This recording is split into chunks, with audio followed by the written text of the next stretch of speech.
9 August आदिवासींचा गौरव करण्याचा हा दिवस।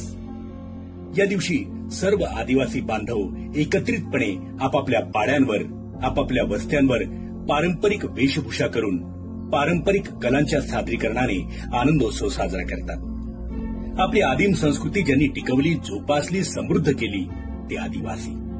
या आदिवासी बांधवांची रूढी, प्रथा, परंपरांनी युक्त अशी स्वतःची स्वतंत्र जीवनशैली आहे। निसर्गाचं पिढीजात उपजत ज्ञान आहे।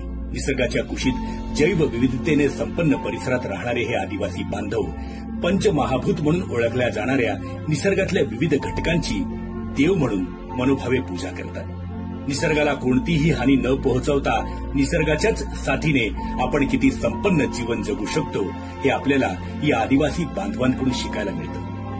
सदैव निसर्गाच्या सान्निध्यात राहून आदिम संस्कृती जोपासणाऱ्या या राकट आदिवासी बांधवांना निसर्गाच्या कुशीत जैवविविधतेने संपन्न परिसरात राहणारे हे आदिवासी बांधव पंचमहाभूत म्हणून ओळखल्या जाणाऱ्या निसर्गातल्या विविध घटकांची देव म्हणून मनोभावे पूजा करतात। निसर्गाला कोणतीही हानी न पोहोचवता निसर्गाच्याच साथीने आपण किती संपन्न जीवन जगू शकतो हे आपल्याला या आदिवासी बांधवांकडून शिकायला मिळतं। सदैव निसर्गाच्या सान्निध्यात राहून आदिम संस्कृती जोपासणाऱ्या या राकट आदिवासी बांधवांना जागतिक आदिवासी दिनाच्या हार्दिक शुभेच्छा।